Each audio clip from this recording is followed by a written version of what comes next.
bem-vindos, bem-vindas aqui na DJ.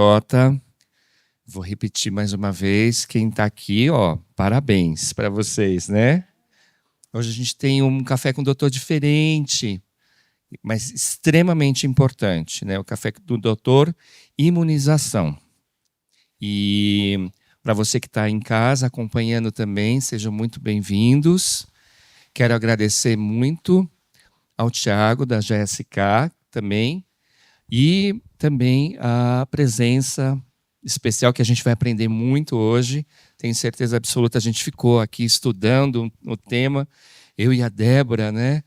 E com certeza tem muitas dúvidas que a gente vai poder elucidar, trazer com o doutor Gessé, que está aqui do nosso lado. E a gente tem a nossa presença, sempre a figurinha carimbada da DJ Prata da Casa, Carol. Bom dia. Que vai ajudar aqui na condução do nosso café. E a intenção é aproximar o paciente, a pessoa que tem diabetes, que tem outras condições, e fazer um evento bem gostosinho, bem redondinho, no Café com o Doutor, tá bom, gente? Sejam bem-vindos. Doutor, por favor, Carol, estou aqui do ladinho trazendo perguntas para vocês, tá? Luiz, acho que é importante, né, a gente trazer alguns recadinhos aí, lembrando que nós também estamos ao vivo pelo Instagram. Então, bom dia para o pessoal que está em casa, né, essa manhã de sábado aí, com essa chuvinha que deu agora há pouco. E agradecer mais uma vez a presença das pessoas que estão aqui com a gente. Quem tiver dúvida, pessoal, é importante o uso do microfone, porque quem está em casa não vai ouvir a sua pergunta. Então, quem quiser fazer alguma pergunta para nós, sempre esperar o microfone chegar para que todo mundo possa ouvir, tá bom? E a gente vai aqui aproveitar o Dr. Gessé, né? A gente teve ontem o Dia Nacional da Vacinação, né? É nacional, Luiz? É nacional. É o Dia Nacional da Vacinação e hoje também está tendo um mutirão nas UBS. Então, quem tiver aí, o doutor Gessé vai falar mais sobre o assunto, mas após a nossa live aqui, o nosso Café com o Doutor, dá um pulinho lá nas UBS para fazer a atualização da carteirinha de vacinação, tá bom? Vamos lá, doutor. Bom, primeiro, muito obrigado pelo convite, né? Para mim é uma honra estar aqui, falar do assunto que é o que eu mais gosto, que é a imunização. Então, eu acho que é legal me apresentar. Eu sou médico infectologista, trabalhei durante 26 anos aqui no Hospital Emílio Ribas, em São Paulo. Vivenciei vários surtos, epidemias, né, de várias diferentes doenças infecciosas, e também pude ver a diminuição ou quase desaparecimento de algumas doenças infecciosas por causa da introdução de vacinas no nosso programa de vacinação. Então, eu acho que é um tema muito importante e que o adulto, às vezes, deixa para depois, ou então não percebe o quanto é importante a gente manter a vacinação ao longo de toda a vida. A gente tem uma criança aqui, né, mas a gente tem a maioria de adultos, e uma coisa que eu notei, né, que é normal também, a gente sempre vê isso, muito mais mulheres do que homens, né? Temos um paciente aqui, sexo masculino, mas as mulheres se preocupam muito mais, né, com cuidado, e com a vacinação é a mesma coisa. Em geral, são as mães que levam os filhos para vacinar no posto de saúde, e eu acho que o papel das mulheres vai ser fundamental aqui para disseminar esse conhecimento e essas informações sobre vacinação, né? E a ideia é responder dúvidas. A gente vai mostrar alguns slides, mas não é o principal. O principal aqui é responder dúvidas, tá bom? Muito bom.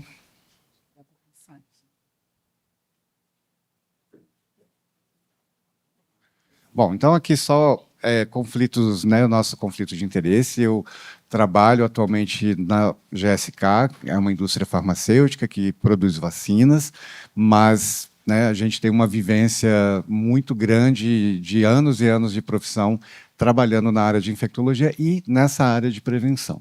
Então, isso é um ponto importante. Aqui, lembrar que essa é uma aula, né, que não é para profissionais de saúde, então é importante que vocês também possam levar qualquer dúvida para os profissionais de saúde que atendem vocês, os médicos, os enfermeiros, os nutricionistas, ou seja, todo mundo que está envolvido no cuidado, né, no tratamento e no cuidado da sua saúde. Então, esse é um ponto importante também. E aqui eu só estou trazendo isso para lembrar que existem vários fatores ao longo do tempo que modificaram a saúde no mundo inteiro, né? Então, a gente cada vez aprende mais sobre como a alimentação saudável é importante, como ter atividade física é importante, mas talvez um dos pontos mais importantes que a gente tenha tido nas últimas décadas é exatamente a expansão da vacinação para a população, né, do mundo inteiro, claro, mas a gente falando aqui no nosso país, então, o número de vacinas que estão disponíveis no nosso sistema público cresce a cada década, e isso tem um fator determinante na redução de doenças infecciosas que, até alguns anos atrás, eram muito graves e que acometiam milhões de pessoas, deixando sequelas, doenças que poderiam levar, inclusive, à morte. Então, a gente pode citar alguns exemplos, né? A paralisia infantil, que praticamente desapareceu do mundo. O Brasil já está livre da paralisia infantil desde os anos 80. A varíola, para quem é mais velho aqui, se lembra de ter vacinado para a varíola, é uma doença que foi erradicada do mundo. E a gente tem vários outros exemplos de doenças que a gente quase não vê mais. E talvez até por isso mesmo as pessoas acham que não é preciso vacinar, porque eu não vejo mais sarampo, eu não vejo mais catapora, eu não vejo mais coqueluche. Isso é um problema. Se a gente deixar de vacinar, todas elas vão voltar e vão produzir, né, quadros que podem ser realmente muito graves. Então, por isso que é muito importante a gente não deixar nunca de falar de vacinação, porque se a gente para de vacinar, as doenças podem voltar. Tá bom? Bom, o que mais aqui que eu acho importante a gente falar? Só lembrando de alguns números, né? Anualmente, a gente tem de 2 a 3 milhões de mortes que são evitadas no mundo inteiro por causa de vacinação. Então, eu citei algumas das doenças aqui que a gente pode evitar através de vacinação, mas existem muitas outras. Isso é Brasil ou é mundo? Isso é no mundo inteiro, né? Isso é no mundo inteiro. A gente já não consegue mais saber, porque as vacinas já estão inseridas na nossa realidade há tanto tempo que fica difícil até fazer essas contas. Mas é algo que realmente tem um impacto salvando vidas, e não só isso, mas impedindo que as pessoas sejam hospitalizadas, algumas doenças que podem causar sequelas, né, que podem causar consequências graves que as pessoas vão levar para a vida toda. Então, é muito importante realmente a gente trazer esse tema aqui, tá bom? Bom, o que mais aqui que a gente pensou em trazer? Eu não vou entrar aqui em detalhes, mas só mostrando como que algumas doenças quase que desapareceram. Se a gente for olhar aqui, coqueluche no mundo caiu em quase 100% o número de casos. É claro que ainda tem, nem todas as vacinas vão ter a eficácia, a gente não tem vacinas que são 100% eficazes, mas ainda a gente tem um problema, né? Pessoas que não se vacinam. Mesmo tendo a vacina disponível, acessível, ainda temos pessoas que não se vacinam, e algumas dessas doenças elas vão continuar aparecendo porque essas pessoas não estão protegidas. Mas aqui é só para a gente ter um exemplo de algumas doenças que tenho certeza vocês ouviram quando eram crianças e depois, há muito tempo, não ouviram mais, né? Então, temos difteria com controle excepcional, tétano. O tétano no Brasil, todo mundo já deve ter ouvido falar de tétano. O tétano, por exemplo, que acontecia nas crianças, nos bebês pequenininhos, não existe mais no Brasil porque as mães são vacinadas. As mães são vacinadas, passam anticorpos para as crianças e quando essas crianças, enquanto elas não podem ser vacinadas, porque a primeira dose da vacina vai ser com 2 meses de idade, elas recebem a proteção que a mãe passou para elas porque elas receberam a vacina durante a gravidez. E assim existem outras vacinas que também podem produzir esse tipo de proteção porque as mães se vacinaram, tá? Lindo, né? Tem uma mão levantada aqui atrás. Ana. Tô aqui, Ana. É igual a rubéola, né? Se a mãe se vacinar contra a rubéola, dificilmente a criança vai nascer com um problema, né? Exatamente. Da rubéola. A rubéola congênita, que já foi um problema muito grande, deixou de ser, porque as mulheres estão se preparando antes de engravidar, e é importante, né? Algumas vacinas não podem ser feitas durante a gravidez, mas precisam ser feitas antes dessa mulher engravidar para que a vacina tenha segurança, mas mesmo assim evite que a mãe adoeça durante a gravidez e passe para a criança. A rubéola, o sarampo, né? Então, a gente tem vários exemplos de doenças que podem ser transmitidas dessa maneira. Bom, o que mais que a gente tem aqui que eu acho que é interessante a gente trazer? E o efeito da vacinação, ele vai além daquela proteção individual. Então, quando eu me vacino, claro, eu me protejo porque eu estou produzindo uma resposta imunológica, eu produzo anticorpos, eu ativo o meu sistema imune a proteger especificamente contra aquela doença. Mas se eu não pego uma doença, se eu não tenho rubéola, eu não vou transmitir para quem está do meu lado. E que pode ser que não possa se vacinar num determinado momento, ou porque é uma criança muito pequena e ainda não pode ter recebido a vacina de rubéola, que só vai ser recebida com 1 ano de vida. Então, se eu tenho todo mundo em volta dessa criança vacinado, essa criança está protegida também, mesmo que ela não tenha se vacinado. Então, quando eu me vacino, eu protejo a mim, mas eu protejo a quem está do meu lado, eu protejo a minha família, eu protejo a comunidade. Então, a vacina tem esse efeito que todo mundo deve ter ouvido falar durante a pandemia, a chamada imunidade de rebanho, né? Porque é exatamente isso. Quando um vírus ou uma bactéria não transmite, não está circulando, porque eu tenho muita gente vacinada, eu consigo proteger até mesmo aquelas pessoas que por acaso não se vacinaram ainda, ou porque tem algum problema de saúde e não podem se vacinar. Então, é um ato individual, mas é um ato social quando a gente se vacina. Tá? É importante a gente ter isso em mente.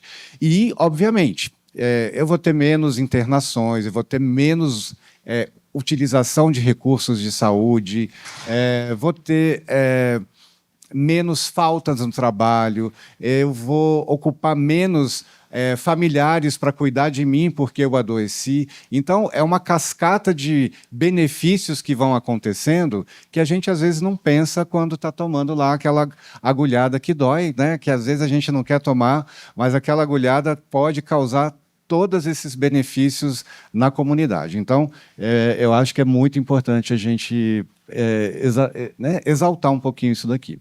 E isso daqui, para quem trabalha com vacina, é um ponto muito importante.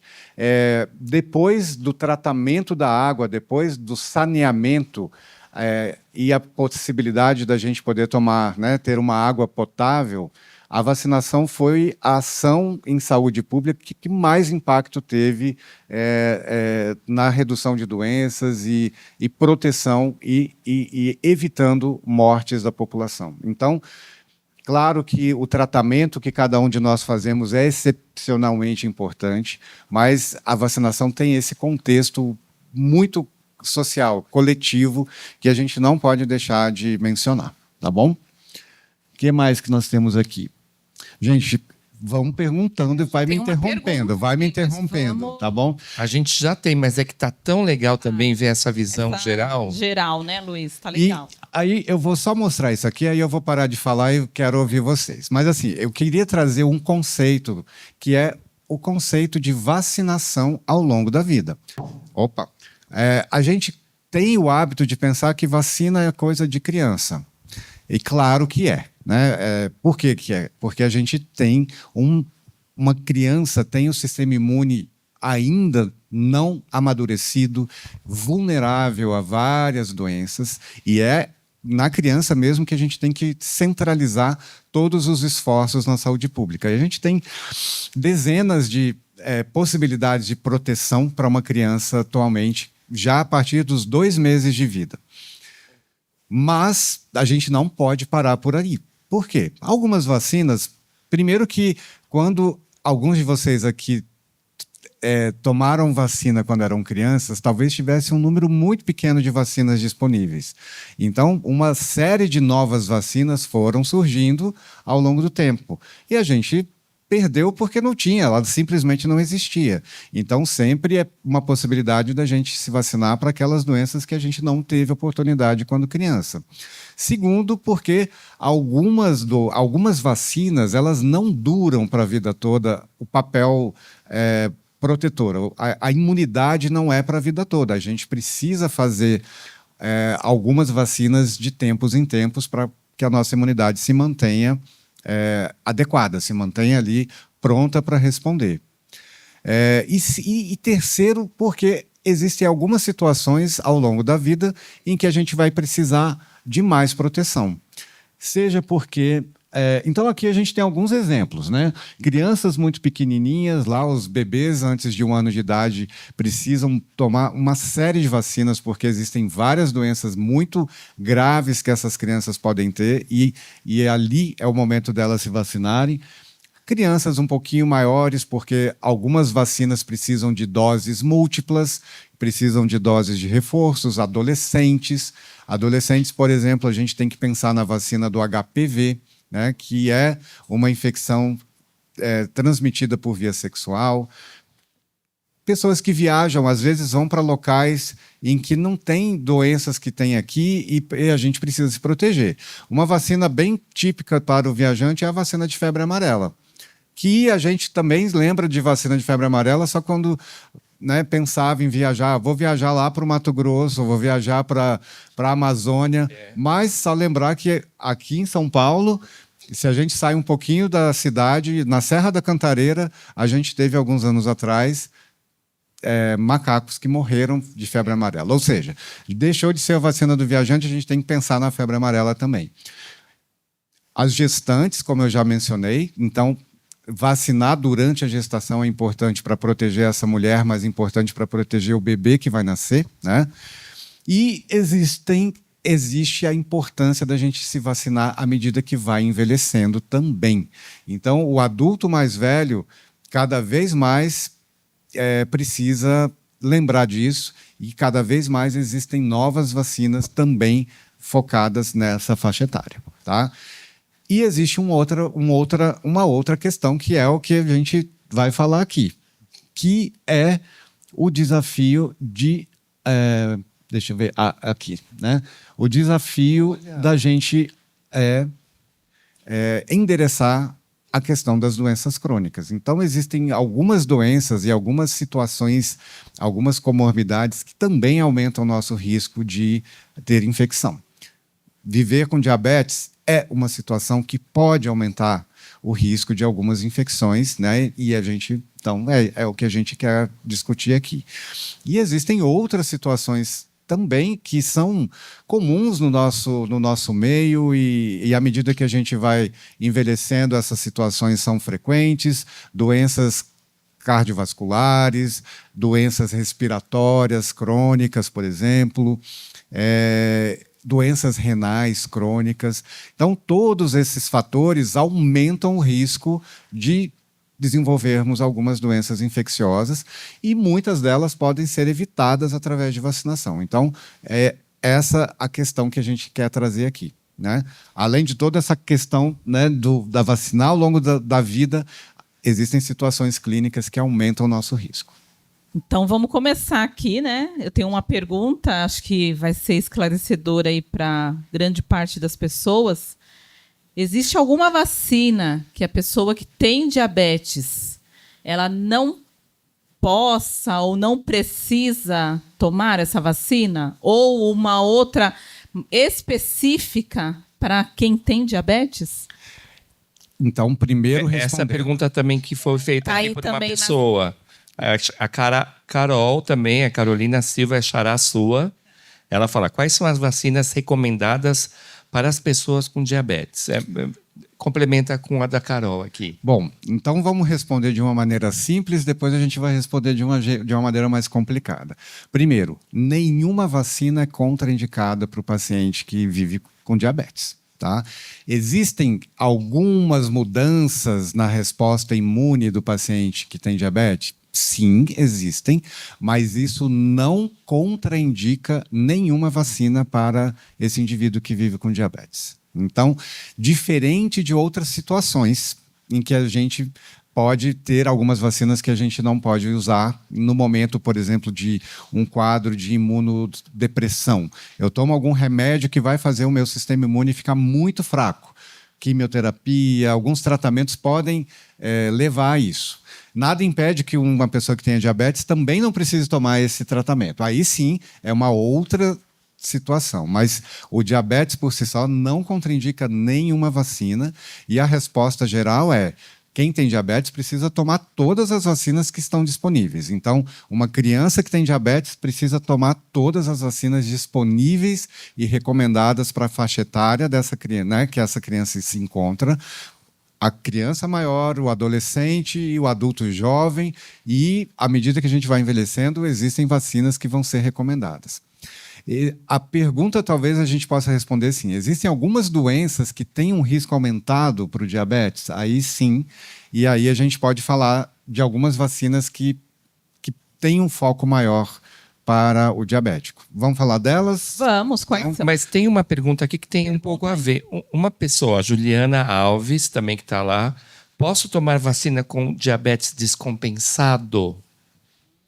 A diabetes Ou seja, tá alterada, vem há algum tempo aí com quadros de hiperglicemia, né? Tá tendo aí alguma alteração levando a esse aumento da A glicemia. Juliana perguntou isso. E aí eu quero atualizar a carteirinha, ou é uma criança que precisa, na faixa etária, como o doutor já explicou, que precisa naquele momento da vacina? Bom, então eu vou responder aqui com a visão do infectologista. E eu acho que é importante que sempre se discuta se o paciente está descompensado. Primeiro precisa de um cuidado extra, precisa conversar com um médico, profissional de saúde, para que essa condição seja resolvida o mais rápido possível. Mas, por si só, o diabetes descompensado não contraindica fazer vacinação. Tá bom? Então, é importante a gente lembrar. Às vezes, adiar a vacinação pode ser mais perigoso. O paciente que tem diabetes pode não responder da mesma maneira que o indivíduo que não tem diabetes. Mas isso não quer dizer que essa pessoa deva aguardar o momento ótimo, fica boa, o momento perfeito, né? Assim, quando é o momento perfeito? Às vezes esse momento perfeito demora para chegar. Então, o mais importante vamos proteger já, porque às vezes existem doenças circulando, existe um risco que está em volta da gente que é invisível. Então, não adiar a vacinação porque o diabetes não está compensado. Ótimo. Agora, é claro, tentar compensar logo esse diabetes. Sim. Né? Mas isso não é contraindicação para a vacina. Tá? Muito bem. Pessoal que está aqui, tem alguma pergunta? Temos ali, uma pergunta. Só um minutinho que o microfone vai até aí. Isso. Para o pessoal de casa também ouvir a sua pergunta, tá bom? Tudo bem. Primeiramente, é um prazer estar aqui. O doutor falou aí negócio de vacina para, no caso, faixa etária, para adulto, que é o meu caso. Agora, a gente, por exemplo, eu vou no posto de saúde, em qualquer lugar, e falo, eu quero... Eles têm as vacinas adequadas, porque eu não sei realmente qual a vacina que eu tomo para mim, por causa da minha faixa etária, entendeu? Será que eu indo num OBS qualquer, eles aplicam? Sim. Isso eu acho que exatamente. Eu queria trazer só uma questão aqui. Existem vacinas que estão disponíveis no calendário público, no nosso Programa Nacional de Imunizações, e existem algumas vacinas que ainda não estão. Não existe contradição, não existe nenhuma briga de um calendário ser melhor do que o outro. É simplesmente porque, às vezes, no sistema público ainda não foi possível trazer todas as vacinas que já existem disponíveis. Mas a primeira coisa a fazer, sim, é buscar a orientação do médico, do profissional de saúde que seja mais próximo. Então, o profissional de enfermagem pode ajudar nisso, o farmacêutico pode ajudar nisso, o médico, né, pode ajudar muito nisso, mas ir ao posto de saúde, sim, e levar, olha, eu tenho essa carteirinha de vacina, eu nem tenho mais carteirinha de vacina, o que eu posso fazer? O posto de saúde vai, sim, avaliar aquilo que precisa pela idade, pelo histórico de vacina que cada um tenha, né? E se não tiver carteirinha de vacina, não tem problema, porque o posto de saúde vai saber como conduzir. Tá? E vai se recomendar as vacinas, e vão ser recomendadas as vacinas disponíveis no serviço público. Nem todas serão disponíveis ali, né? E aí a gente pode trazer algumas, por exemplo, que não estão, mas que ainda assim são importantes e vale a pena, né, discutir com o médico, com o profissional de saúde. Então, mesmo sem a carteirinha, você procura lá o UBS próximo da sua residência, leva um documento e ela vai ver, de acordo com a sua faixa etária, quais as vacinas que você já deveria ter tomado. Exatamente. É a famosa atualização, né, doutor? Atualização vacinal. Atualizar a vacina. E ninguém precisa... E a gente sabe quantas pessoas aqui têm a carteirinha de vacina guardada. Olha, até que tem bastante. É que eles são novinhos. Exatamente. Mas nem todo mundo tem, a carteira se perdeu na mudança, ou às vezes tem 5 carteirinhas de vacina. Vai no posto de saúde que eles saberão como lidar e recomendar as vacinas que estarão disponíveis ali, né? E quem tiver a possibilidade de ir num serviço privado, a mesma coisa. Também é possível atualizar a vacinação a partir dessas informações. Qual seria a vacina, o exemplo de uma que estaria disponível num serviço privado e que nós ainda, né, não temos no serviço público? E que, assim, avalia-se que seja importante, né? A gente sabe que nas crianças a gente acaba, às vezes, até apertando um pouquinho ali do lado e do outro e acaba dando algumas que estão no serviço privado. Mas também para os adultos, teria alguma recomendação? Então, eu coloquei aqui esse quadro. Esse é uma recomendação da Sociedade Brasileira de Diabetes sobre as vacinas que o paciente, né, que tem diabetes deveria receber. Essa é uma pergunta que também está aqui. Qual que é a vacina que uma pessoa que tem diabetes... A Ana também quer perguntar isso, ó, tá? A vacina, que eu não estou vendo quadro nenhum. Sim, eu vou falar uma por uma. Pode deixar. Tá. Pode deixar. Pode deixar que a gente vai falar uma por uma, tá bem?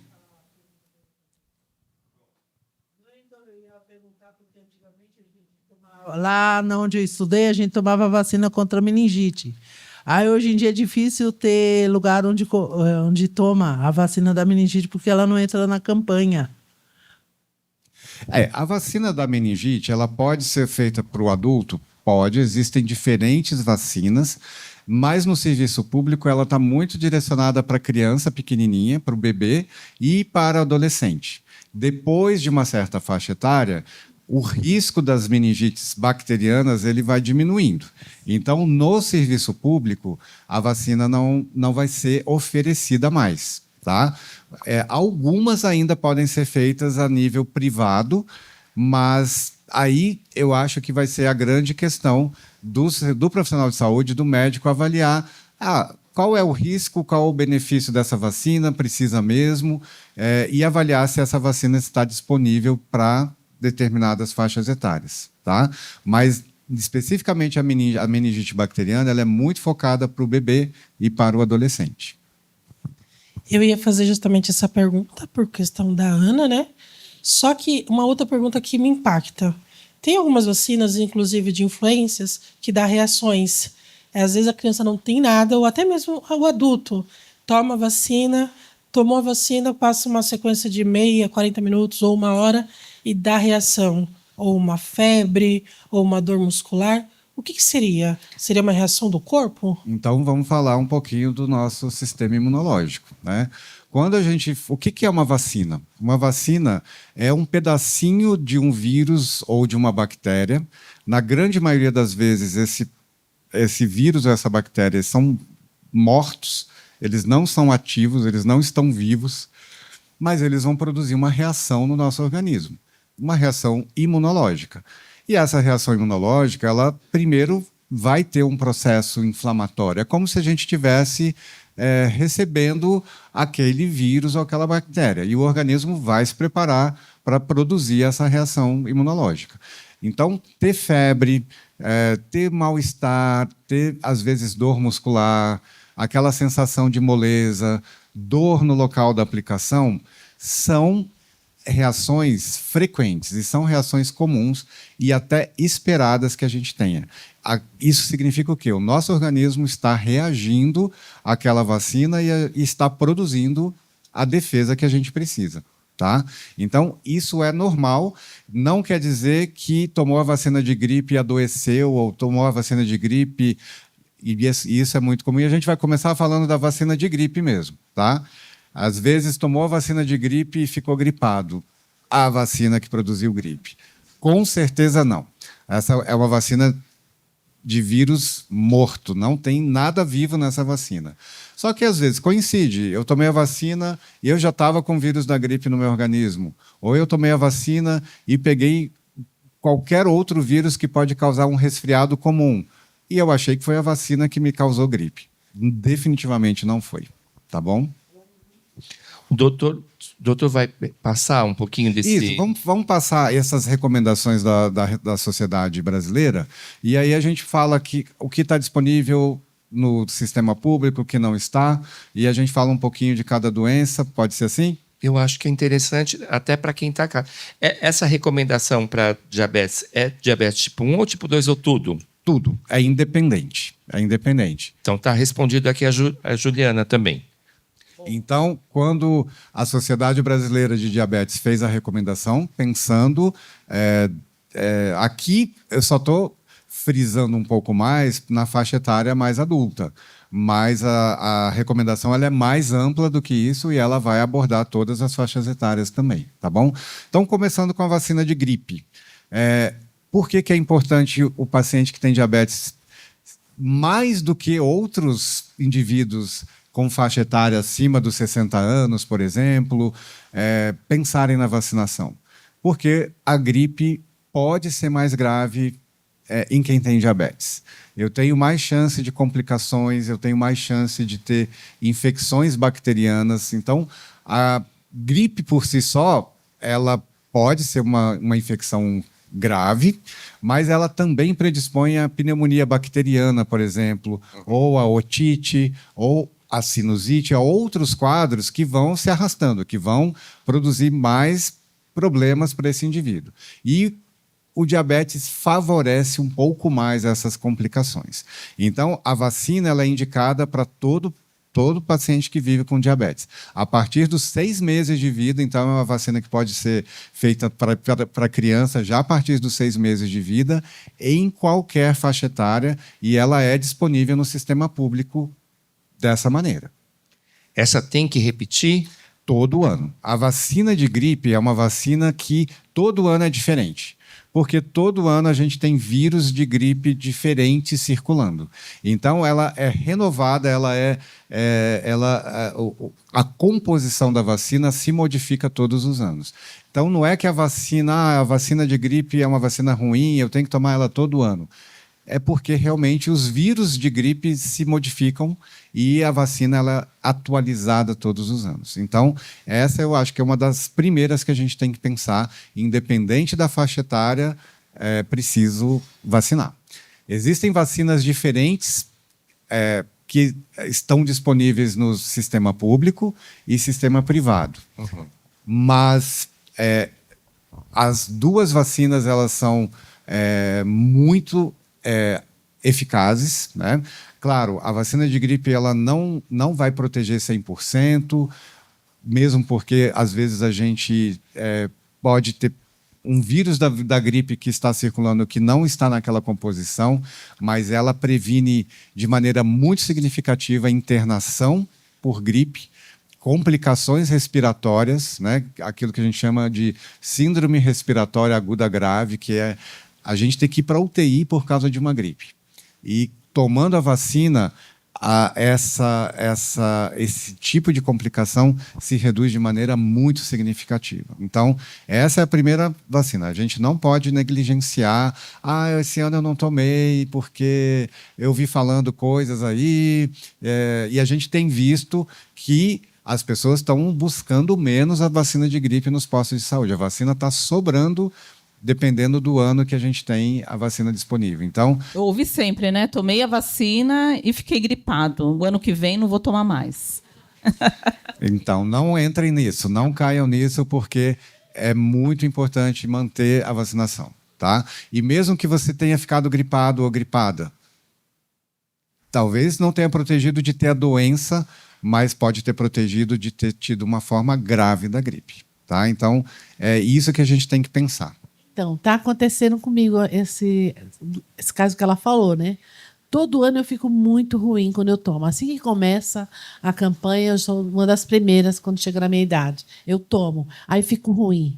Muito ruim mesmo. Fico uma semana com febre, com o corpo dolorido. Aí eu falo, não vou tomar mais. Aí quando chega o ano que vem, eu tomo de novo. Aí eu fico ruim. Porque meus filhos falam, mãe, tem que tomar. Então eu tomo.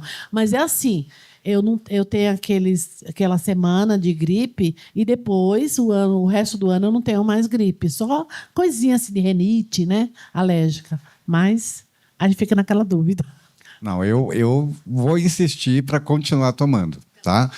Porque a vacina dá reação, às vezes, para algumas pessoas não dá absolutamente nada, para outras pessoas a reação pode ser um pouco mais forte, mais intensa, mas ainda assim... a vacina está, com certeza, te protegendo de algo muito mais complicado. Essa é tá? aquela que o doutor falou que o vírusinho já está morto. Sim, a vacina de gripe é vírus morto. Não causa gripe, não causa doença. O que pode acontecer é da gente pegar a gripe logo depois que tomou a vacina. Eu peguei o ônibus para ir no postinho e lá eu me expus a um possível vírus. Coincidiu, sei lá... E aí...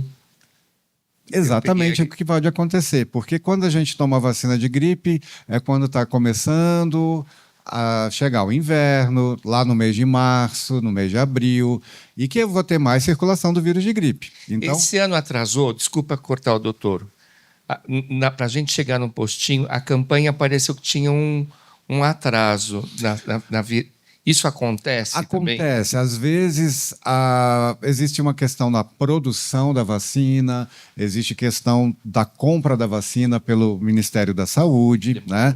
Então, às vezes, a vacina não chega lá no mês de março. Ideal que chegasse até antes. Claro. Mas a vacina precisa ser feita todo ano. É um processo difícil. É só falar aqui, a vacina é feita ainda em ovos embrionados, em ovo, né? Cada dose de vacina é um ovo.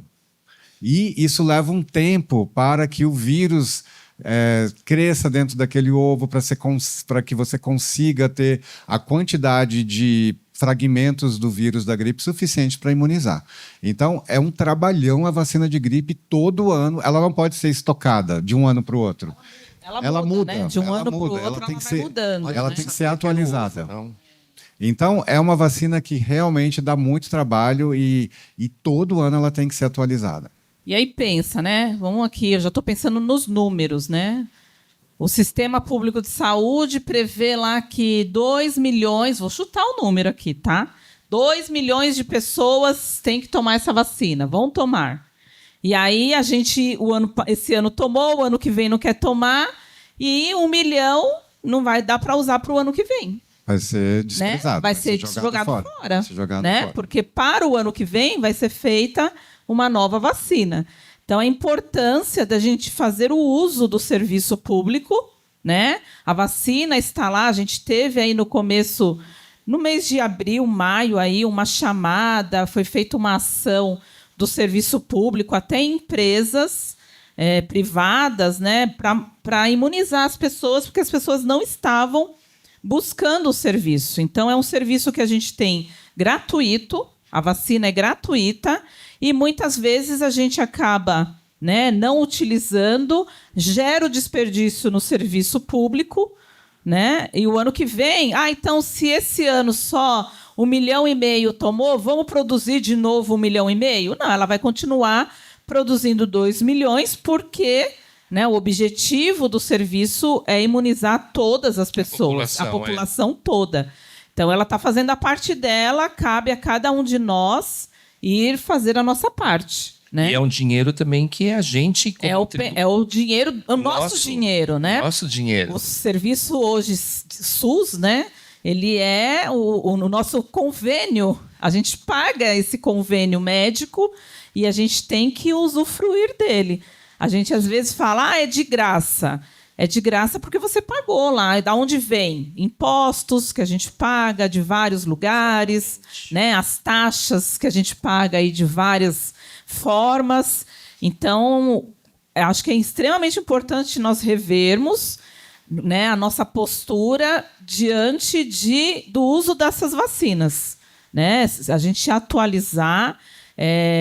Acho que ficou bem clara a questão dos efeitos que a vacina gera depois que a gente toma, até para quebrar esse paradigma de que eu não vou tomar porque eu fico gripado. Né? É uma reação do próprio do nosso sistema imunológico. A febre, né, doutor? Todos esses sintomas são reações do nosso sistema imunológico. Então, é natural a vacina, né, o nosso sistema... Vê se eu entendi direito. De uma forma assim bem leiga. Aproveita, Carol. Vou aproveitar, que aí, de repente, acho que fica fácil também. Eu falo demais, gente, mas tudo bem, eu vou melhorar. Eu acho assim, né? Como o doutor falou que é o vírus morto, então é como se a vacina enganasse o nosso sistema imunológico. Então, o nosso sistema imunológico, o anticorpo, acha que aquele vírus morto é um vírus vivo e vai lá para querer defender o nosso corpo, que é para isso que ele está lá. E aí acaba gerando esses sintomas que, na verdade, não é uma gripe. São sintomas de defesa do nosso organismo. Tá certo? Exatamente isso. Exatamente isso. Por gentileza? Eu lembro... O microfone... Tá com o microfone? Eu lembro quando eu era garoto, acho que todo mundo aqui lembra, aquela famosa suco de laranja, suco de limão para combater isso aí. Então, na verdade, é tudo... Ter alimentação saudável, fazer atividade física, não fumar, tudo é algo que a gente precisa pensar para nos mantermos saudáveis. Mas não é isso que vai proteger da gripe. O que realmente protege da gripe ou é a gente usar máscara o tempo todo, e ainda assim também não vai proteger 100%, mas a vacinação. Então, já que entrou o assunto ali que eu gosto, alimentação... O que é importante a gente reforçar? O bom estado imunológico do nosso organismo, né? Estar com o nosso sistema imunológico saudável, vem de alimentação saudável também. Tá? Então, tem sérios fatores, né, que a gente não vai citar aqui, mas eu sei que a alimentação é um deles que vai deixar o seu corpo resistente, forte, né? Então, comer de forma saudável, né? Evitar, né, bebida alcoólica em excesso, tabagismo, né? O sedentarismo. Ontem nós tivemos aqui, né, um bate-papo falando de atividade física. Então, novamente, né, repetimos semana passada, ontem, hoje, e a gente tem esse papel educador, então nós vamos repetir várias vezes. Esses fatores também vão contribuir para o seu sistema imunológico estar forte, né? Tomar a vacina para ajudar mais ainda, né? Então, não existe um alimento que vai fazer milagre, mas o conjunto deles ajuda bastante. Pronto, aqui, ó. Então, para aqueles que resolveram não tomar vacina porque tinha medo de pegar gripe, coisa e tal, Aí essa vacina dura até o final desse ano. Quando o governo colocar a partir de março a nova vacina do ano que vem, aí tem que esperar até novembro, quem não tomou nesse ano, e tomar agora de outubro para novembro. Aí no ano que vem precisa esperar até novembro de novo, ou quando começar a campanha pode tomar? Ótima Quem pergunta. esqueceu? Não precisa esperar Validade. de forma alguma. Por quê? O momento melhor de eu tomar a vacina de gripe é antes de chegar o nosso inverno. Então, eu posso tomar a vacina agora em outubro e se a vacina chegar no ano que vem, em março, tomar em março de novo, porque vai ser outra vacina. E eu vou me proteger exatamente para esse momento de maior risco da circulação do vírus da gripe. Tá bem? O influenza pode começar, então, com quantos aninhos? A partir dos 6 meses de vida. 6 meses. A Tá bom. criança começa a partir dos 6 meses. E a vacina, dentro do sistema público de saúde, ela é disponível de forma geral para as crianças até 5 anos de idade e para adultos a partir dos 60 anos.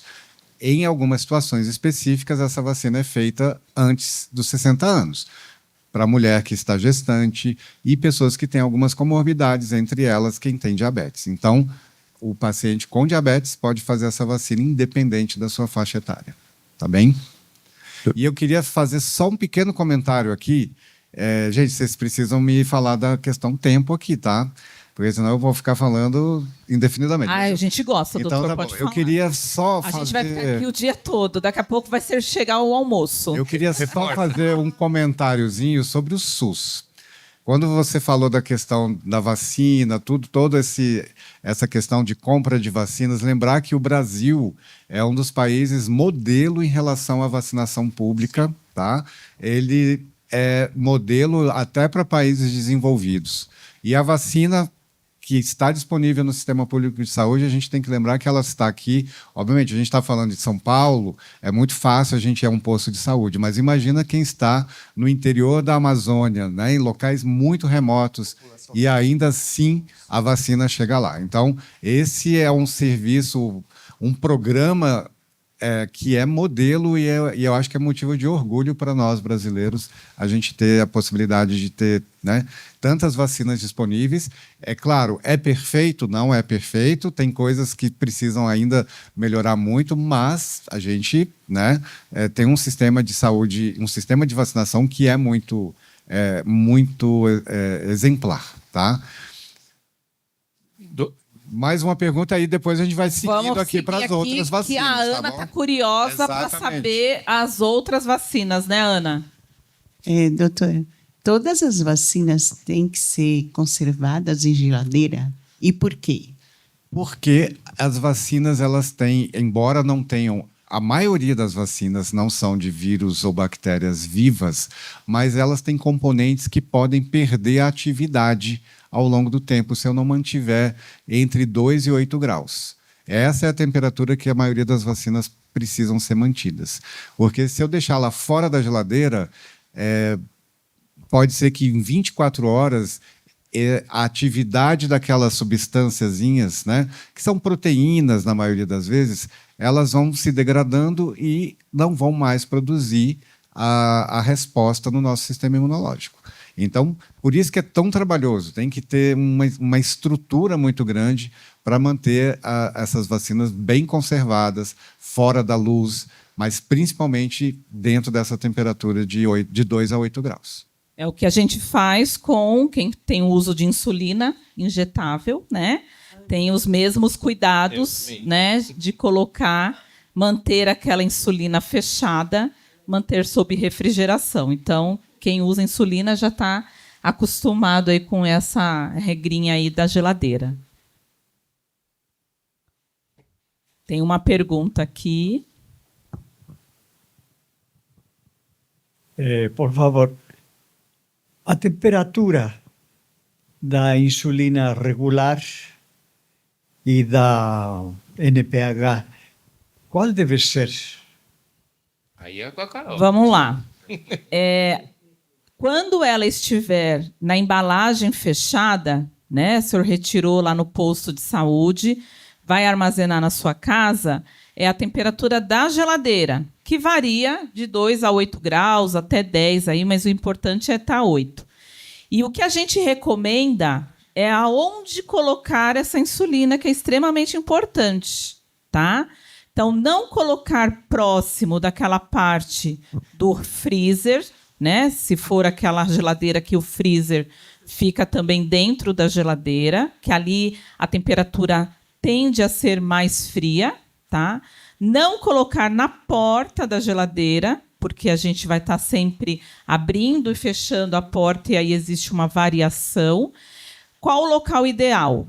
Naquela parte da gaveta da geladeira, que normalmente a gente coloca os legumes e as verduras, ela sempre tem uma prateleira em cima, né? Em cima exatamente daquela gaveta, tá?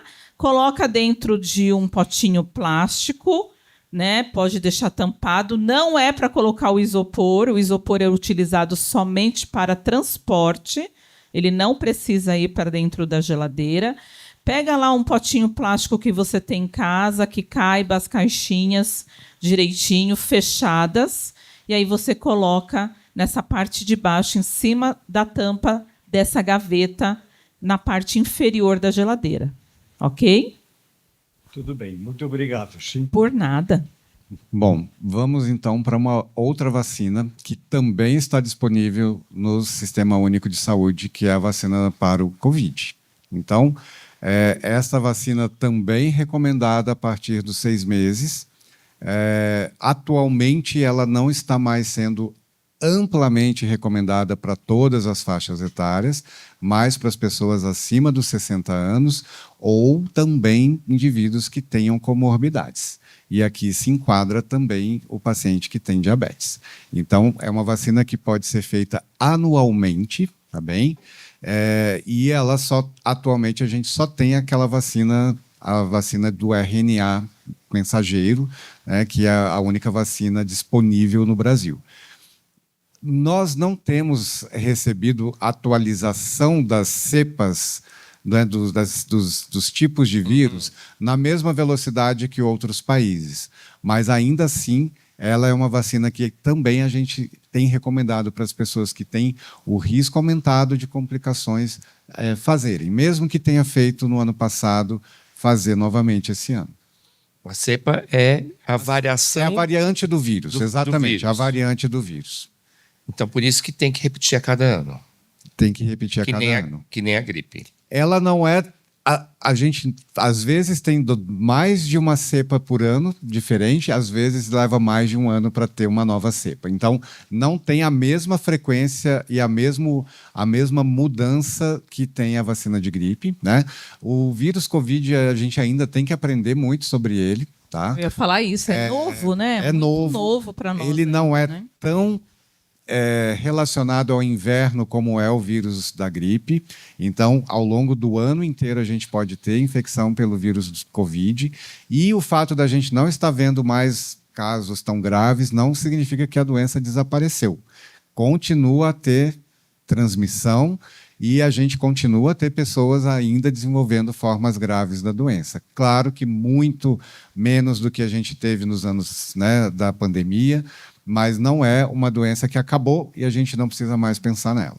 Ainda precisamos nos vacinar, especialmente as pessoas que têm maior risco, e aqui a população, né, que vive com diabetes precisa continuar se vacinando. Tem uma pergunta aqui também. Tá. Temos uma presencial e online. Então, qual é a diferença entre a vacina do SUS e da vacina particular? Atualmente, a gente só tem a vacina disponibilizada a nível público. Mas as vacinas são a plataforma vacinal, ou seja, o mecanismo de ação da vacina é o mesmo. A gente teve, em algum momento, algumas vacinas que chegaram nas clínicas privadas com as variantes virais antes de chegarem no SUS. Então, às vezes, nós tivemos, nos anos da pandemia, as clínicas conseguiram receber novas vacinas antes do SUS. Mas, atualmente, a gente praticamente só tem a vacina disponibilizada a nível público, realmente. Então, no começo da campanha, tiveram vários tipos de vacina. Isso. Então, às vezes as pessoas falavam, aquela vacina não quero tomar. Então, vou lá naquele outro posto que está dando esse tipo de vacina. Que eu esqueci até os nomes, né? Tinham vários tipos de nomes, né? Qual a diferença? Porque exatamente durante a pandemia, muitas diferentes indústrias tiveram formulações diferentes de vacinas. Algumas com vírus vivo, que não era o vírus do Covid, mas usava fragmentos do vírus do Covid dentro de um outro vírus para poder simular a infecção. Outra, por exemplo, a vacina chinesa, né, que foi muito falada. Eu participei do estudo clínico como voluntário. Era uma vacina de vírus morto. E a gente teve as vacinas de RNA, né, que foram as vacinas que se mostraram mais eficazes e mais fáceis de se adequarem aos novos tipos de vírus Covid. Então, com a vacina de RNA, eu consigo atualizar essa vacina muito mais rapidamente. E, atualmente, a gente só tem esse modelo de vacina, que é o vírus RNA, que é uma vacina não viva, é uma vacina que não vai mudar o nosso DNA, que não vai transformar a gente em outra coisa, tá? Capivara. Em capivara ou Jacaré. em qualquer outro bicho, mas é uma vacina segura e ela tem essa vantagem, a gente consegue adequar a necessidade muito rápido e produzir a vacina para o novo vírus de Covid que estiver chegando. Tem uma pergunta aqui. O fato das mulheres viverem mais do que os homens se dá pelo menos em parte com o hábito de não negligenciar as vacinas.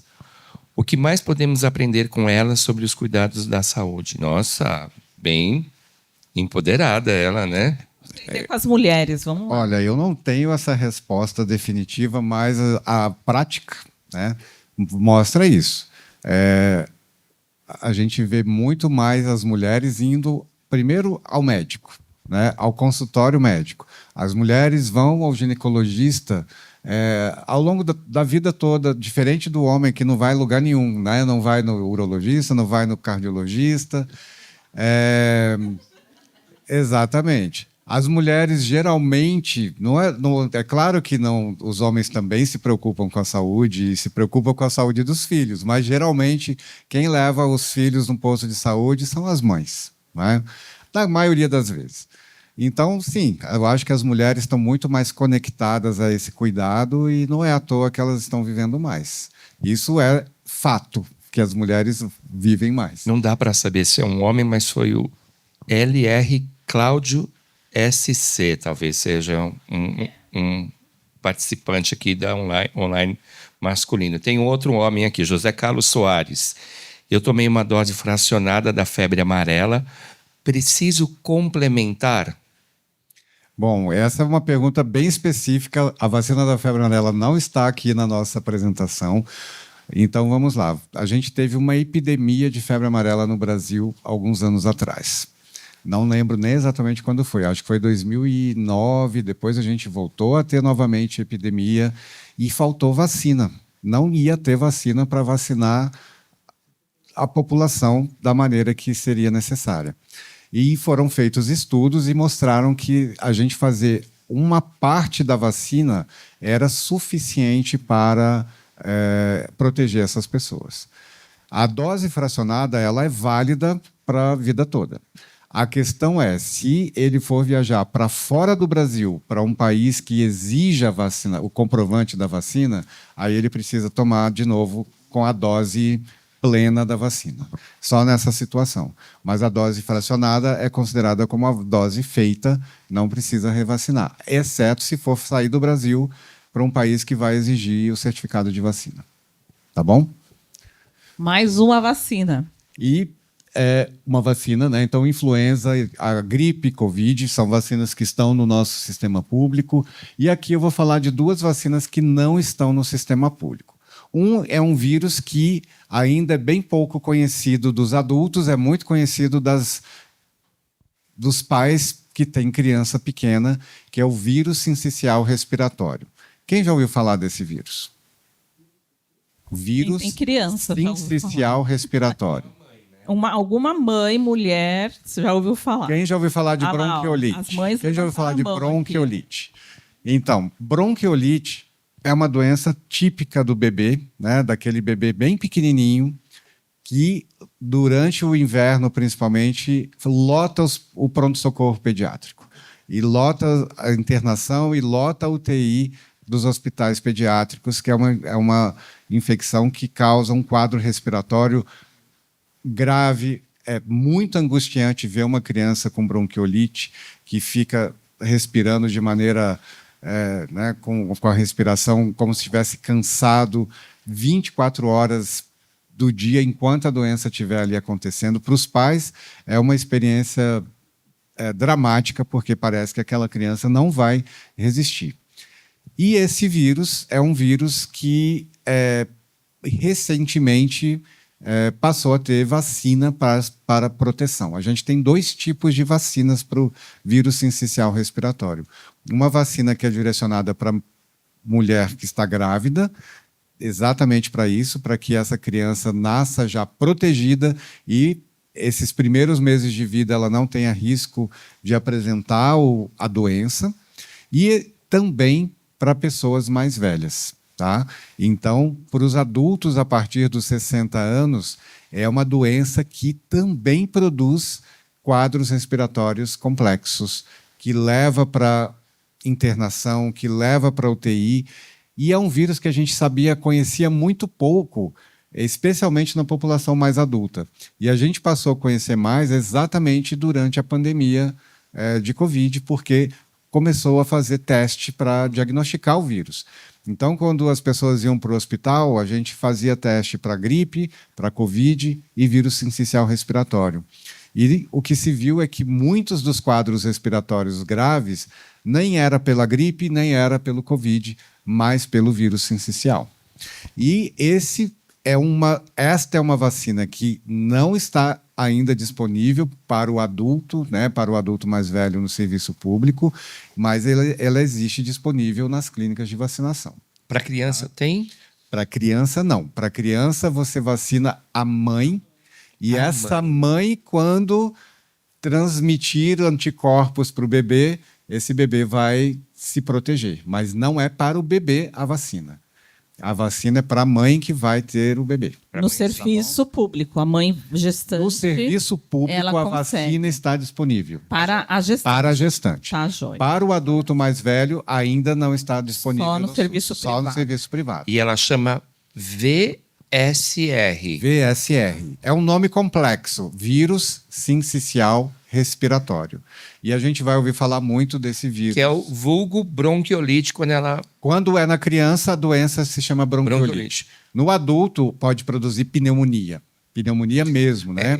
Tá? A gente está tendo mais participação de DM1, diabetes tipo 1, pelas redes sociais hoje. Ótimo. Sejam bem-vindos todos. Tem mais uma pergunta aqui. Ô, doutor, essa gripe que o senhor está falando, não sei o que é pneumonia. Meu filho teve quando era pequeno, broncopneumonia. E eles ficaram internados os 2. Na época não tinha. Eu quase perdi meus 2 filhos, porque ele falta respiração. Eles parece que secam em torno de 1 semana. Chega, fica um buraco aqui, ele puxando a respiração, né? E na época não tinha muito recurso, e eles colocavam numa tenda de oxigênio, que era um lençol assim, eles ficavam no berço. E eu tive por 2 filhos internados no mesmo momento. Exatamente. Então, é muito triste isso. Pode ser que seja, porque às vezes é difícil só da gente olhar o paciente e dizer, essa é pneumonia por bactéria ou essa é uma pneumonia por vírus. Mas a bronquiolite, ela causa esse quadro. E as crianças ficavam exatamente assim, numa tenda de oxigênio ou como se fosse um pequeno reservatório de acrílico aqui para ela poder respirar mais oxigênio, porque ela ficava sem né, com aquela sensação de falta de ar durante vários dias. Era né? tomando como se fosse uma cabana. Eles Exatamente. ficavam Pode ter sido. e tomando oxigênio. Pode ter sido. Aí o meu filho ainda ficou com tipo um bronquite por um certo tempo. A minha filha não. A minha filha, que o dela era mais fraco. Como eu não podia cuidar de um em casa e outro no hospital, eu fiquei internada junto com eles também. Por volta de 8 dias. Dentro do hospital. Exatamente. Esse é o quadro. Quando eu passei na pediatria, era isso que a gente via. Né? E lembrar que a vacina está disponível no SUS para as mulheres gestantes, tendo ou não tendo diabetes, tá bom? Já vai proteger seu filho, né? A gente pode englobar junto com a pneumococa, por quê? A minha Ana, em menos de 3 meses, ela pegou 2 pneumonias. Uma bacteriana, quando a gente menos pensou que ia estar curando, ela pegou outra viral. E essa que ela pegou agora me deixou mais preocupada. E aí depois a endócrina explicou para nós que como o sistema imunológico dela é mais baixo, ela está mais propícia a pegar. Porém, ela não me deu uma alternativa de uma vacina. Então, frequentemente, ela pode pegar novamente uma pneumonia. Bom, então vamos A Ana mudar. dela tem diabetes, tá, doutor? Sim. Então vamos pensar aqui, vamos mudar aqui. Eu falei da vacina do vírus sincicial, que é um vírus e que pode causar pneumonia. Talvez a faixa... Que idade que ela tem agora? Agora ela provavelmente vai ter menos risco de ter o vírus sincicial.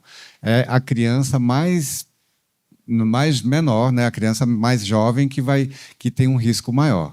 Mas, sim, pelo fato dela ter diabetes, ela tem um risco maior de ter doença pneumocócica, que é um outro tipo de... Aí já não é mais vírus, é uma bactéria, e que também pode causar pneumonia, tanto na criança, quanto no adulto, quanto no idoso. Tá? Então, eu vou falar da pneumocócica, depois a gente fala das outras. Existem diferentes vacinas para o pneumococo. Algumas estão disponíveis no serviço público, outras não estão disponíveis no serviço público. Para criança, existe uma vacina que pode ser feita até os 5 anos de idade. Para criança que tem diabetes, ela pode ter recebido essa vacina. Existem centros especiais de imunização, que se chama CRI, que provê vacinas que não estão amplamente disponíveis, né, no serviço público, e que são para pacientes especiais que têm um risco aumentado. Então, ela poderia tomar uma vacina um pouco mais abrangente para o pneumococo no serviço público, tá? E para o adulto, principalmente o adulto mais velho, a partir dos 60 anos, é possível fazer uma vacina também a nível público para proteção da doença pneumocócica.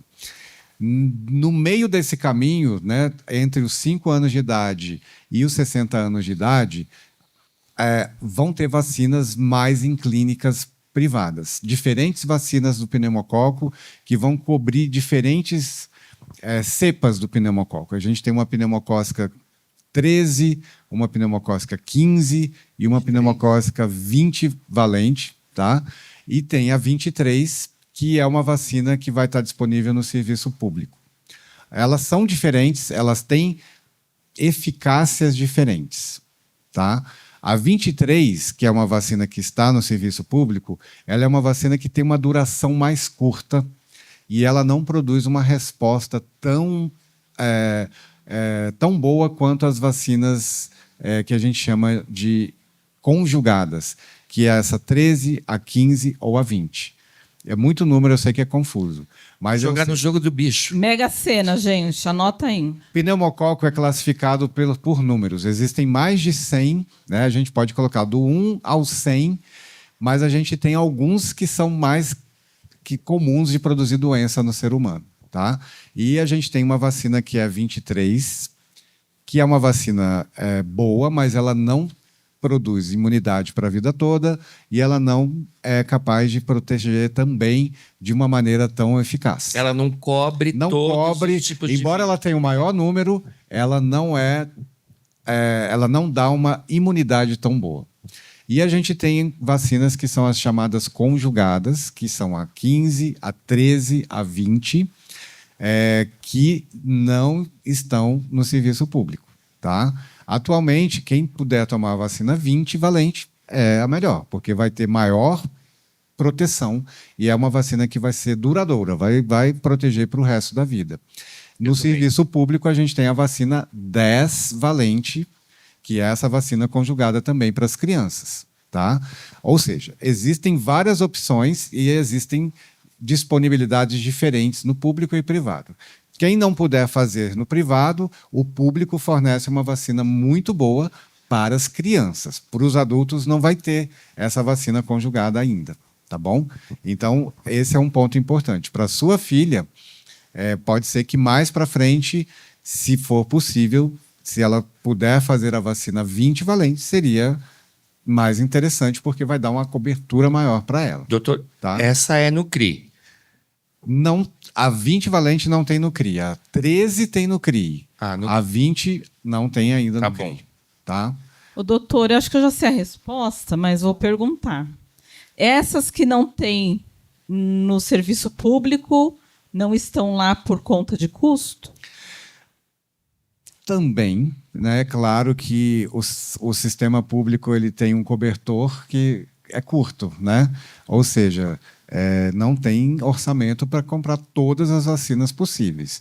Então, algumas vacinas, primeiro que elas ainda são recentes, então o sistema público leva um tempo para incorporar essas vacinas. Estão pesquisando também, né? Como... Avaliando a questão do custo-benefício da vacina, né? O custo-benefício.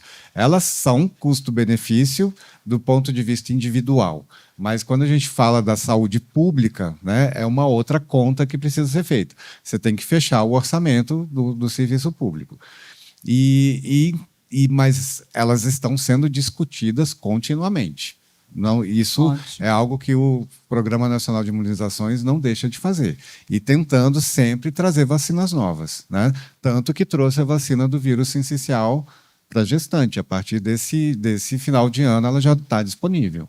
Então, sempre tem novas vacinas sendo incorporadas. Tá? Por isso que mesmo adulto, a gente tem que estar sempre buscando essa atualização da vacina por conta delas também estarem sendo atualizadas, como o senhor falou lá no início. Exatamente. Né? O fato de eu ter tomado uma vacina de pneumocócica 10 anos atrás não quer dizer que eu não possa tomar uma vacina mais ampla daqui a algum tempo, porque novas vacinas estão surgindo. Né? Uma outra doença que eu queria trazer aqui é o herpes zoster, que também é uma vacina que não está disponível no nosso Programa Nacional de Imunizações. Ela só tem nas clínicas privadas. Todo mundo sabe o que é o herpes zoster? Todo mundo já ouviu falar do herpes zoster? Cobreiro, todo mundo já ouviu falar? Que? Cobreiro. Nossa, é antigo, hein? Cobreiro. Cobreiro? Que às vezes as pessoas conhecem o cobreiro. O pessoal do interior aí, mas né? Não conhece o herpes zoster. O Luiz não é do interior, o Luiz é muito urbano. Ele não conhece o cobreiro. Não conheço, não. Cobreiro. Cobreira. Leva para benzer. Boa, Ana. Também levava para benzer. Tinha que tomar banho de chá. Cobreiro é o zoster? Cobreiro é o zoster, é o zoster. É aquela doença que dá aquelas bolhazinhas, aquela vermelhidão na região do tórax. Né? Nossa, bastante. Nossa, e dói. Né? E produz muita dor. E pode causar uma dor crônica, né? Que é o que a gente chama de neuralgia pós-herpética, que é uma dor que pode durar muitos meses depois da infecção. Pode acontecer na região da cabeça, pode acontecer no olho. Né? Então, é uma doença que tem várias complicações relacionadas e, sim, o paciente que tem diabetes tem um risco maior de ter o herpes zoster. Então, essa é uma outra vacina que a Sociedade Brasileira de Diabetes coloca como uma vacina, né, que seria interessante para esse paciente, que seria recomendada, mas a gente precisa frisar, ela não está disponível no SUS. Tá? Essa que vem de uma outra doença, o herpes zoster? O herpes zoster é o mesmo vírus da catapora. Quem teve catapora na vida nunca vai se livrar do vírus. O vírus ele fica dormindo lá no nosso sistema neurológico. Ele fica latente. E pode se manifestar não mais como catapora, mas como herpes zoster. Então, o vírus pode acordar. Ele está dormindo, se o sistema imunológico dá um vacilo, ele acorda e se manifesta como herpes zoster. Por isso que às vezes a gente acha que catapora é só para criança. Aí você vê um adulto, fulano está com catapora, ou a própria herpes, fala, nossa, mas catapora não é coisa que dá só em criança? Né? Então, tem esse adormecido aí, né? Tem duas perguntas aqui. Uma do Fábio dos Santos. Dizem que o herpes zoster é um vírus incubado da catapora. Mas ele aparece quando a gente teve ou não catapora? Só surge quando estamos com baixa imunidade no sistema imunológico? Então, para ter herpes zoster, eu preciso ter tido catapora. A questão nem todo mundo se lembra de ter tido catapora, né? E isso não quer dizer que está livre de ter herpes zoster. No Brasil, 95% da população já teve catapora. Claro que eu não estou falando das crianças que agora foram vacinadas, né? Desde 2012, a gente tem vacina para catapora no SUS. Antes não tinha. A gente pegava catapora. E quem pegou catapora poderá ter o herpes zoster mais para frente na vida. Então, respondendo também aqui a Thaís, a herpes zoster pode dar em crianças que não teve catapora? Não. Se eu não peguei catapora, eu não vou ter herpes zoster. Então está respondido aqui para a Thaís. O que a gente não pode garantir é se essa pessoa, né, teve o vírus e não manifestou a doença, tá bom? Mas se eu não peguei catapora, eu não vou ter o herpes zoster. Olha só, estou aqui pensando.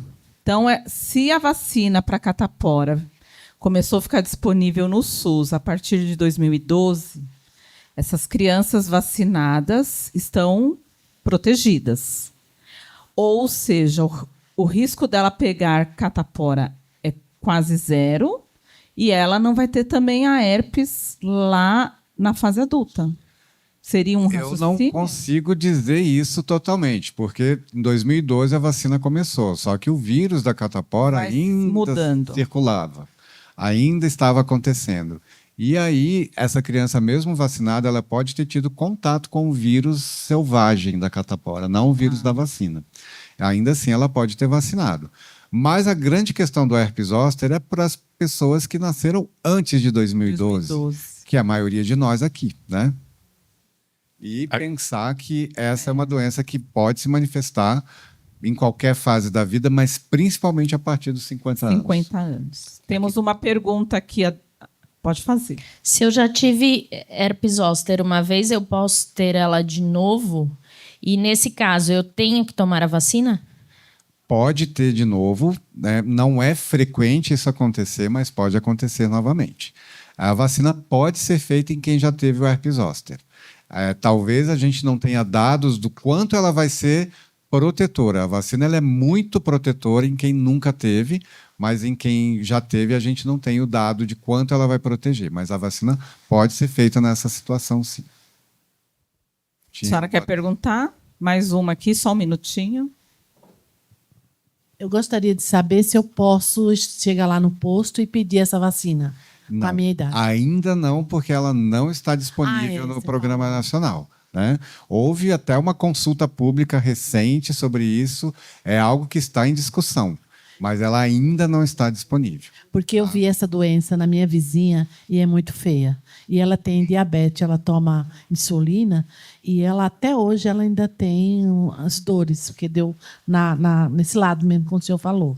É horrível. Como que a senhora se chama? Eliana. Então, a senhora Eliana, ela está exemplificando aqui, nem precisa do médico falar. Ela exemplificou bronquiolite, falou perfeitamente do que é o herpes zoster. Essa dor que dura e que muda a qualidade de vida, né? E é horrível, é uma ferida, se transforma uma ferida, né? E todo mundo ficava com medo de ficar perto dela, com receio de pegar a doença, né? Eu cheguei a abraçar ela, tudo, dar um conforto a ela, mas é horrível. Por isso que eu estou perguntando. E fez bem, não pegaria o herpes, a senhora não pegaria a doença dela, tá? Mas é exatamente isso, é uma doença que impacta a qualidade de vida da pessoa. E mais uma pergunta. E é muito cara essa vacina? A gente pode conversar. Ela é cara, sim, né? Considerando a nossa realidade brasileira, sim, é uma vacina cara. Mas a gente precisa pensar que ela dura muito tempo, né? A proteção dela é muito duradoura e o quanto que a doença pode custar também para a pessoa. Acho Então que ela não é anual, ela é o esquema de 2 doses e para a vida toda, a princípio, né, a gente tem essa informação. Muito obrigada. Tá bom? Aqui tem uma pergunta. Fiz transplante de pâncreas pós-rim há mais de 15 anos. Ano passado, tive câncer de colo de útero por HPV. Fui tratada. Devo tomar a vacina de HPV? Deve, porque a vacina ela vai estar disponível até os 45 anos. Eu não sei qual a idade da pessoa que está nos ela contactando. Colocou aqui também. Mas se ela estiver dentro da faixa etária possível, sim, porque existem diferentes tipos de HPV e a vacina pode proteger, mesmo ela tendo tido um que produziu câncer, ela ainda pode ter, de novo, por outro tipo que a vacina pode proteger. Tá. Tá bom? Tem uma outra aqui do Estevão uma, Clemente. tá bom, hein? O que eu preciso para receber estas vacinas do calendário especial? Preciso de prescrição médica? Eu acho que ele está falando do CRI. Posso chegar lá no posto com um comprovante que eu tenho diabetes? Se for a vacina pneumocócica que vai ter disponível no CRI, precisa da prescrição médica. O CRI vai atender mediante a recomendação do médico, o médico colocar o diagnóstico ou colocar o CID, que justifica a recomendação dessa vacina. Tá? Mas nem todas as vacinas que a gente está falando aqui estão ainda ou estão já disponíveis no CRI. A gente tem que frisar isso daqui, tá bom? Tá ok. Temos mais uma aqui? Temos mais a última vacina que a gente pode falar? Sim, que é a da hepatite B. Hepatite. Que é uma vacina que às vezes a gente se esquece dela, né? É uma vacina que o bebê toma no primeiro dia de nascido, dentro da maternidade, mas que muitos de nós aqui não tomamos essa vacina quando a gente nasceu, porque ela não estava ainda disponível. Então, é uma vacina relativamente recente. E é uma vacina que todos nós adultos deveríamos tomar. A hepatite B é basicamente uma doença de transmissão sexual. Quem que pode estar livre totalmente dela? Não sabemos, não temos como saber isso. Então, ela é disponível no sistema público para qualquer pessoa sem limite de idade. Tá? Essa daí a gente pode já ir, gente. O paciente que tem diabetes tem, além de ter mais risco de desenvolver a hepatite B, embora seja principalmente transmissível através do sexo, mas pode ser transmissível através de sangue contaminado, de uma agulha contaminada, por exemplo, né? Transfusão de sangue cada vez menos, porque o nosso sangue é muito bem triado. Mas em alguma situação, algum acidente em que a gente tenha, espeta algum profissional de saúde, não sei se temos aqui alguém, mas pode espetar agulha e contaminada. Já estamos correndo para... Então, exatamente. Então, existem outras situações e é uma vacina que não tem por que a gente não tomar. E é uma doença que pode ser muito complicada, né? A hepatite no adulto, a hepatite B no adulto, pode ser muito grave e pode levar a complicações, fibrose no fígado, cirrose, o câncer. O vírus da hepatite B é o principal causador do câncer de fígado. E a gente tem uma vacina que protege contra isso. São 3 dosezinhas, né? São 3 doses e a gente só vai estar protegido com o esquema completo. Aliás, todas as vacinas, nem todas são dose única. Algumas têm mais de uma dose e a gente só vai estar com o máximo de proteção que a vacina oferece se a gente fizer o esquema completo. Se porventura uma pessoa perdeu uma dose, ela tem que repetir tudo de novo? Não. O ideal é fazer dentro do prazo que é recomendado, mas se perdeu dose, não se recomeça esquema vacinal. Simplesmente faz aquela dose que estava faltando. No caso da hepatite B, tomou a primeira e a segunda dose, esqueceu da terceira, passou 1 ano, 2 anos, vai fazer a terceira dose e pronto, tá? Então, Ana, então tem a hepatite B, só que tem outras letras nas outras hepatites. Que diferença tem de uma para outra? A gente Tem a tem hepatite C a gente também. tem 5 letras de hepatite. 5 letras de hepatite. A gente tem as principais, são a B e a C. A hepatite A a gente adquire através de água contaminada, de alimentos contaminados, tá? Ela já foi mais comum no Brasil, mas ainda existe bastante. É uma vacina que é disponível para criança no Brasil, a hepatite A. A hepatite B é através do sangue contaminado, através de relações sexuais. Antigamente, quando as gestantes não faziam pré-natal, a mãe podia passar para o bebê. Então, ela é transmitida dessa maneira. A hepatite C não tem vacina. Para a hepatite A e para a hepatite B, a gente tem vacina.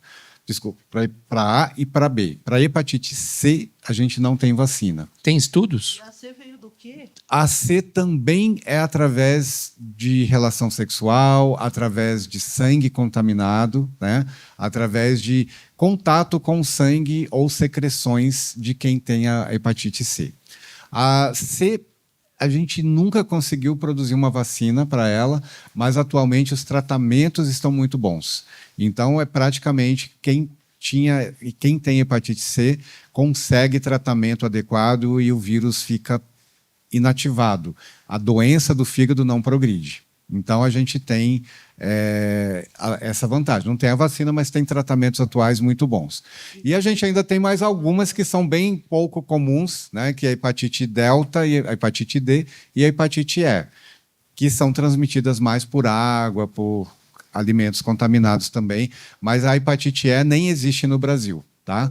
A, B e C são as principais. Para A e para B a gente tem vacina. Tem uma pergunta aqui da Muito bem. Patrícia. Paciente transplantado pode tomar vacina de herpes zoster? Pode.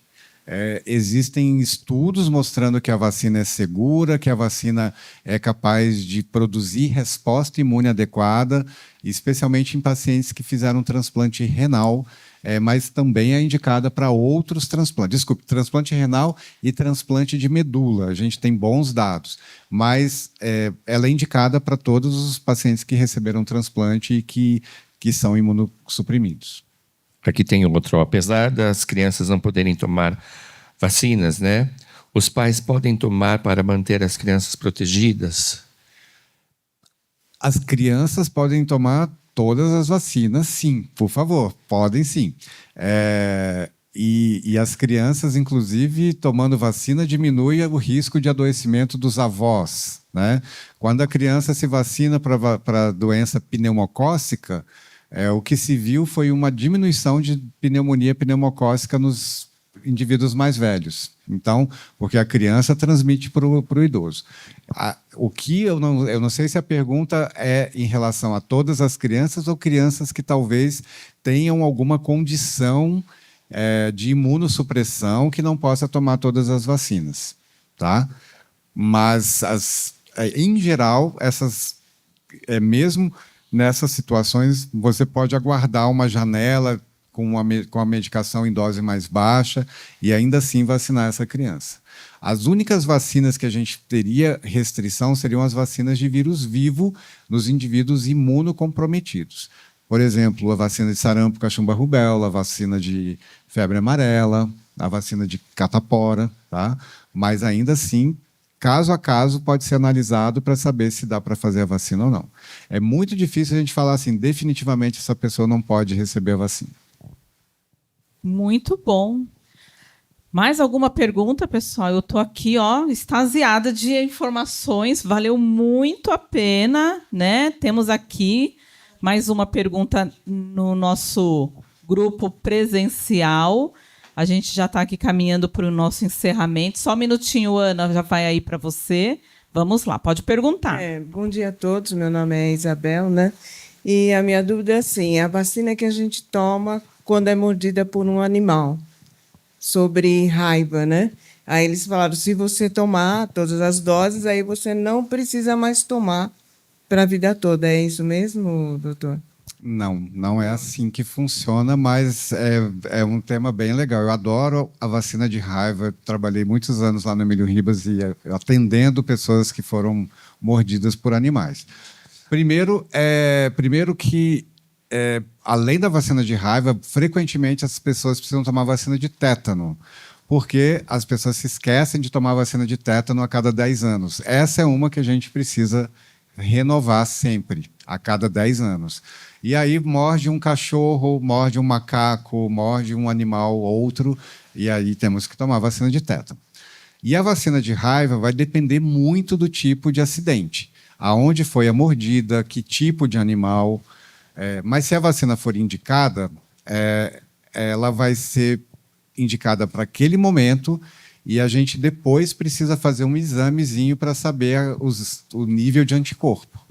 Se com o tempo esse nível de anticorpo caiu e a gente é mordido de novo, por exemplo, veterinário, pessoas que trabalham diretamente com animais, precisam ficar fazendo sempre o exame para ver a quantidade de anticorpo contra o vírus da raiva.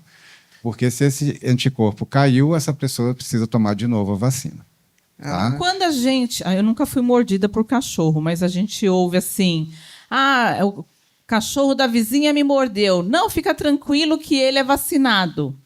Né? O cachorro recebeu, né, a vacina e aí você não precisa buscar um serviço para verificar se você tem que tomar ou não a vacina porque o cachorro foi vacinado? Não, precisa sempre buscar orientação. Primeiro pelo seguinte, a mordida de alguns animais, cachorro, gato, são altamente infectadas. A boca desses animais tem bactérias que podem ser muito agressivas. E aqui, para o indivíduo que tem diabetes, ainda mais. O risco de ter infecção grave por causa da mordida, por si só, já é motivo para ir no serviço de saúde e receber orientação. Às vezes precisa tomar antibiótico, independente da questão da vacina. Então, se mordeu, vá sim buscar um atendimento médico. Tá? E a orientação precisa ser de acordo com o tipo de animal e se esse animal pode ou não ser mantido em observação. Se é um cachorro da vizinha, que a vizinha vai manter o animal preso durante 10 dias, eu vou conseguir observar o animal, talvez não precise tomar vacina. Mas se esse animal fugiu, se esse animal morreu por algum outro motivo, dentro desse prazo de 10 dias, eu não sei se ele tinha raiva ou não, então tem que tomar a vacina. Então, por isso, assim, não é tão simples a orientação da vacinação contra a raiva, tá? A recomendação que eu faço aqui é, se foi mordido por um animal, busque orientação, vai no posto de saúde, porque é lá que vai ter orientação completa e muitas vezes pelo fato da própria ferida da mordida, precisa já fazer uso de algum tratamento, de antibiótico, limpeza local. Então, é algo que precisa ter muito cuidado. Uma brincadeira, né? Às vezes a pessoa passou a doença para o cachorro, né? Dependendo de quem, né, doutor? Tem uma pergunta aqui do Fernando Ângelo. A minha pergunta é a seguinte: existe algum exame de sangue específico que é possível ver se falta a imunização referente a alguma vacina ou vacinas? Infelizmente, não. A gente pode fazer sorologias, né, exames para algumas doenças, mas isso não como que a gente pode dizer? Isso não tem... Segurança, né? Nem dá segurança, isso não é efetivo, não é custo efetivo. Se eu tenho dúvida, se eu tenho indicação pela minha idade ou pela minha condição de saúde para uma vacina, mesmo que eu não sei se eu fiz, não sei se não fiz, não tenho mais calendário vacinal, carteirinha vacinal, faça a vacina. Na dúvida, é melhor fazer a vacina do que não fazer. Tá? Pecar pelo excesso. Pecar pelo excesso nesse caso. Então, não precisa fazer exame. Situações muito específicas, por exemplo, da hepatite B, o paciente que faz hemodiálise, a gente tem que ficar fazendo exames. Mas, assim, de maneira geral, tendo a vacina no seu calendário vacinal, você não precisa fazer. Não tendo a vacina, dependendo da idade ou da condição de saúde, precisa fazer e não precisa fazer exames prévios. Vamos lá, para a última pergunta. Então, você falou do HPV, né? Mas eu queria saber o que é o H. pylori lá do estômago. O H. pylori é uma bactéria. É uma bactéria que vive no nosso estômago. A gente pode pegar o H. pylori por alimentação contaminada e alguns tipos de H. pylori podem causar uma gastrite crônica, pode causar úlcera e pode até estar relacionado com o câncer de estômago. Mas, infelizmente, a gente não tem vacina para o H. pylori. Quem tem o H. pylori precisa tratar com medicamento, com antibiótico, mas não com vacina. Muito bem. Gostaram? Sim. Valeu? Mais uma vez, mais um sábado, né? Que a gente abriu mão, às vezes, do final de semana e da manhã de sábado, né? Para estar aqui adquirindo conhecimento, informações. Essa é a proposta da DJ, né? Trazer informações aí de diversos segmentos. Semana passada a gente falou do coração, essa semana a gente está falando de vacinação e outros assuntos também vão surgir. Esse modelo, né, o híbrido, está trazendo para nós a oportunidade de expandir, né? A internet tem essa facilidade do pessoal que está em casa acompanhar. Queremos muito agradecer, em primeiro lugar, a presença de vocês, tá? Todos aí que nos acompanharam, e agradecer a presença do Dr. Gessé, que hoje também é um dia muito especial, que é o Dia do Médico, né? 18 de outubro. Uma salva de palmas.